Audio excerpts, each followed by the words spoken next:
Hi students, I welcome you all for control system lectures. In the previous class, I have given introduction to polar plot. We also discussed type 0 system, type 1 system, the responses of polar plot with respect to type 0 and type 1. So in this class, we'll start a numerical problem. So here is the problem. It was asked us to draw a polar plot for a given open loop transfer function, that is g of s is equal to 1 by s into s plus 1 into s plus 2. So if you remember previous class and discussion on type 0 and type 1 system, how the plot starts and how the plot ends is dependent on the pole at origin, right? If you remember the type 1 system discussion in the previous class, you would have seen the response something like this. It would have started somewhere here and it would have went like this and it ended this way. So for type 1 system, always remember the plot will intersect with the real axis. For the type 0 system, this is for type 1. For type 0 system, it always starts in the real axis, intersects imaginary axis and somewhere in the real axis. So this is for type 0, right? So the plot looks default in this way, but the important point we need to consider is how we need to estimate the intersection point, this intersection point, and why it is, where exactly it actually ends, plot ends. So we'll make use of the steps that we have discussed in the previous class to plot type 1 system, which similarly looks in this way. Plot looks default by this way, but the distance from the origin, the particular the distance of a gain margin, phase margin, things we need to estimate. So as I mentioned, this is the plot, but you may get kind of this plot or like this or any which way. Only thing is we will be estimating this distance, right? This distance. So let's start solving the problem. So first step, as a first step, we need to substitute s equal to j omega, right? Once you substitute s equal to j omega in the given transfer function, it will be giving you equation 1 here. Then in the second step, what we need to do is we need to segregate the phase and magnitude from the given transfer function. So how to get that magnitude and phase from the given transfer function? After substituting s equal to j omega, you will get equation 1. From equation 1, you need to write this equation in terms of gain and phase. In the previous class, we have discussed how to segregate this, right? So just by multiplying the complex conjugate of equation 1, we can get this particular equations, right? For phase, it is depends on the s number of poles. Since you have 3 poles, one is at 0, one is at -1, one is at -2, you will be getting minus 90 minus tan inverse of omega, that is s equal to -1, minus tan inverse of 2 omega, that is s equal to -2, right? So in this way we can simply remember the magnitude and the phase equations, right? So the step 3 is to find the magnitude and phase at frequency omega equal to 0 and omega equal to infinity, because remember the plot always starts from 0 and ends at infinity. We need to find the magnitude and the phase of the given transfer function at that particular frequencies.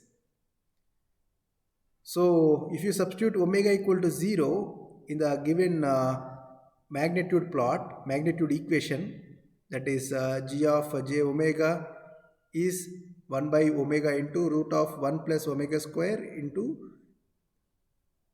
sorry, it is plus actually, it is not plus, it is actually into. There is small mistake here. Just make a note of it. It is just into, right? So here, once this magnitude equation you have, substitute omega equal to 0, and what you get here is omega is equal to 0, 1 by 0 is infinity, right? Here all the omega terms in the denominator becomes 0, 1 by 0 will be infinity. That's how you get infinity here. That means the plot magnitude will start at infinity, somewhere infinity, right? We don't know which exactly the plot starts, whether it is at 0 or minus 180 or minus 90 or 270. As per the previous discussion, we know that it will be starting at minus 90. How? Because we are using type 1 system. For type 1 system, if you substitute omega here, omega equal to 0, default this omega values will become 0 and only leftover angle will be minus 90. That is how the plot will start at minus 90 with the magnitude of infinity, right? So somewhere here minus 90, don't know, somewhere we can take this point as infinity point, right? If you observe this plot, this we can take it as magnitude 1, 2 and so on, right? This circular magnitude, right? So on infinity, in the sense we don't know some point at minus 90, that would be infinity. Let us consider this point. It will start somewhere here. When you substitute omega equal to infinity, what you get for magnitude, if you are substituting omega equal to infinity, substitute here omega equal to infinity, 1 by infinity. 1 by infinity is 0. Whatever the values of omega you are substituting as infinity, 1 by infinity will be 0. Therefore, we know the magnitude will be ending at 0, this point. The magnitude will end at this particular point. It will start here, it will end here. And now we need to estimate the angle where it will end. So substitute omega equal to infinity in the phase equation, that is minus 90 minus tan inverse of omega minus tan inverse of 2 omega. When you substitute, you will be getting minus 270. Right? So that means the plot will start here, it will go somewhere this way and it will end towards minus 270 with the magnitude of 0, this way. So as we discussed, we need to estimate how far the plot intersection point would be from origin, right? How far this point, I am just drawing with the free hands, so I drawn here till here. You may get this kind of plot also, like this also. Only thing we need to estimate is this distance. At what distance it is actually coming. So for that we'll go for the next step. As I mentioned in the extended class, previous video, there are two methods to draw this polar plot, and for both the methods till this point it remains same, and the method will vary from the step 4. Here the step 4, you need for different values of omega, we need to substitute different values of omega in the given magnitude expression. This expression we need to find different values of omega and estimate the point at which the magnitude will become 1. Once you substitute different values of omega, we need to estimate where exactly for which value of omega your magnitude is becoming 1. So that particular frequency is nothing but gain crossover frequency.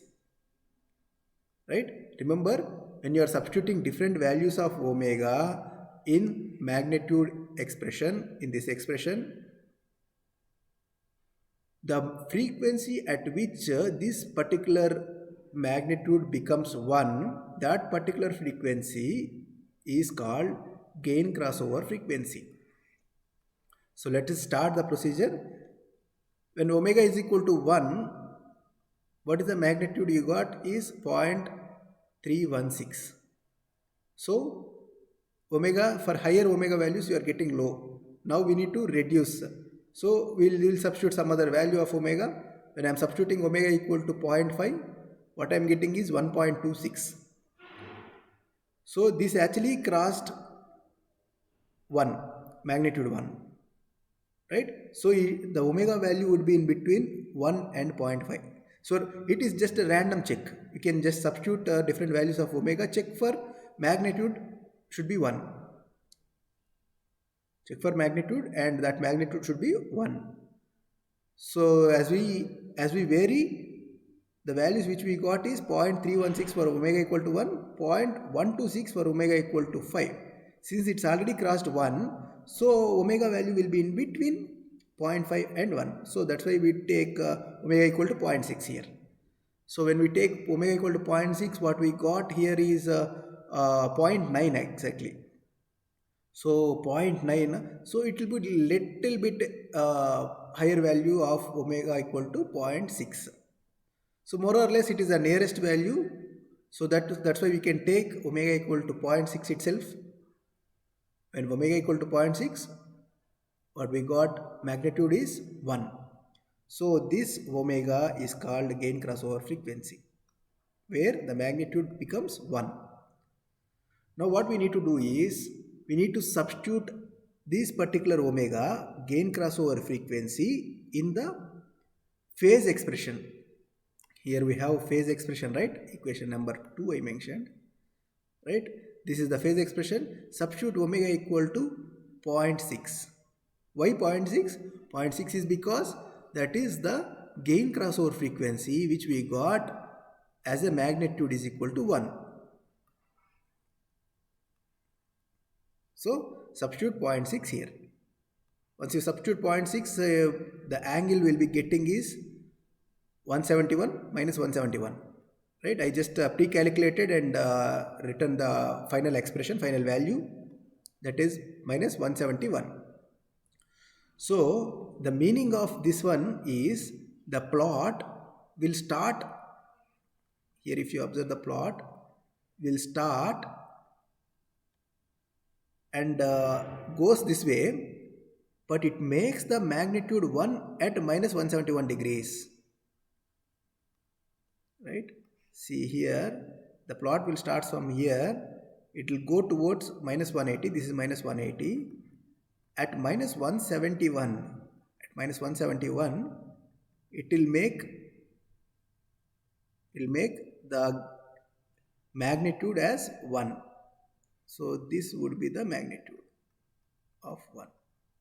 So with the free hands I am writing. So conceptually, just remember the concept. When you substitute the gain crossover frequency in the phase expression, whatever the phase you are getting, that is the angle it will make with respect to the origin with magnitude of 1. Okay, hope it is clear till here. And now the next step is to find gain crossover frequency, right?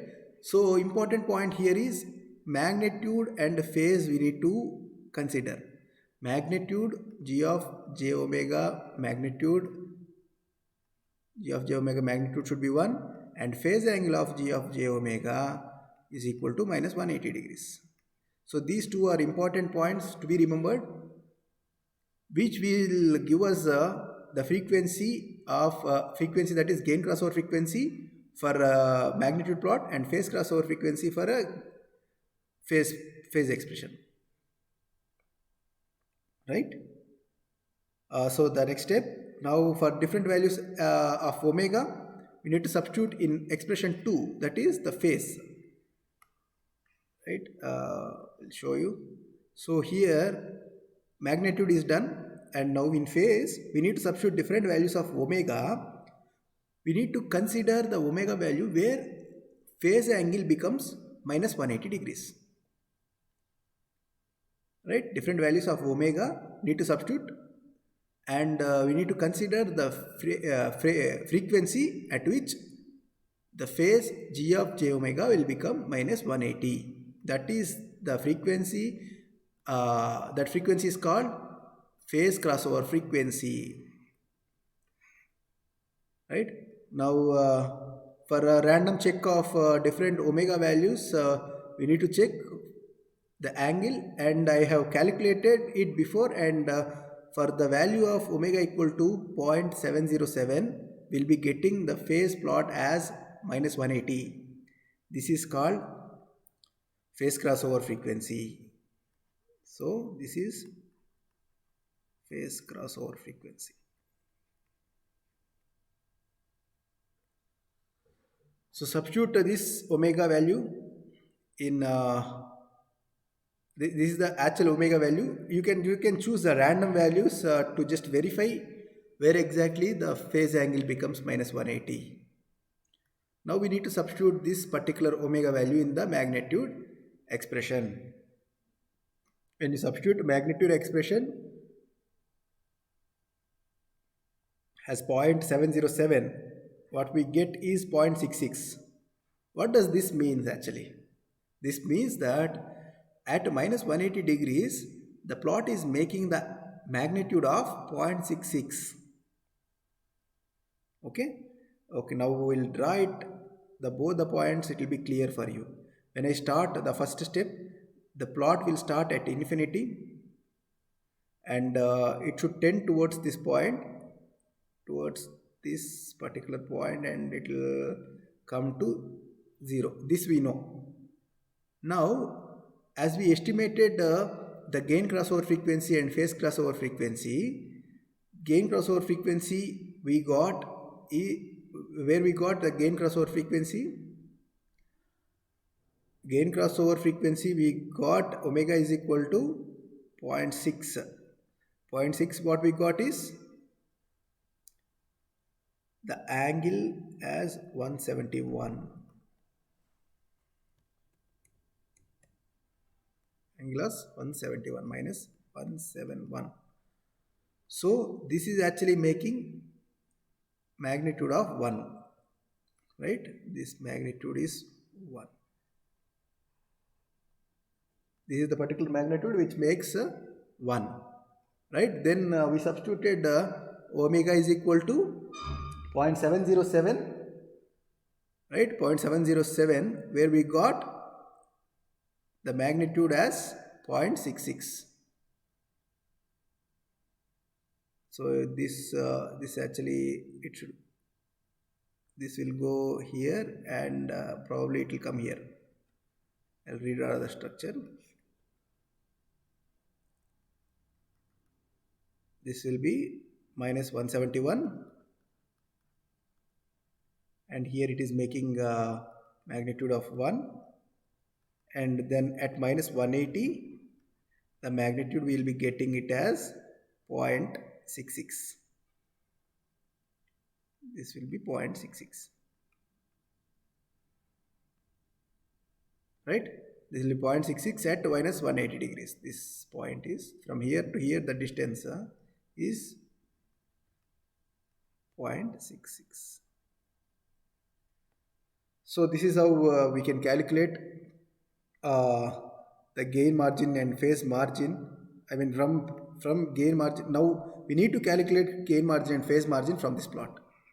So remember, gain margin is given as 1 by phase crossover frequency, that is 1 by g of j omega at omega pc,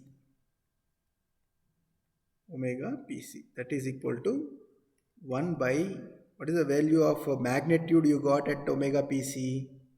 That is 0.66. That is equal to 1.5. This is nothing but gain margin, and the phase margin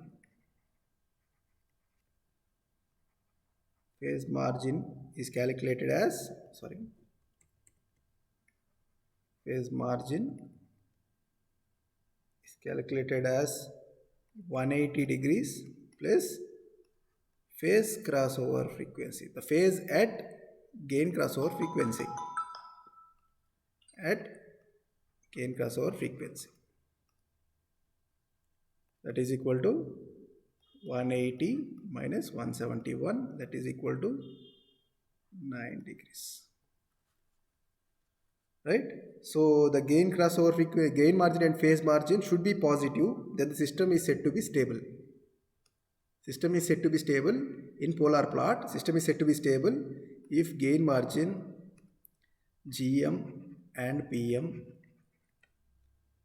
are positive. Therefore, system is stable. System is stable. So this is how we can estimate the stability of the system using polar plot. So in the next class, we will go with another example of method 1. Right? Thank you.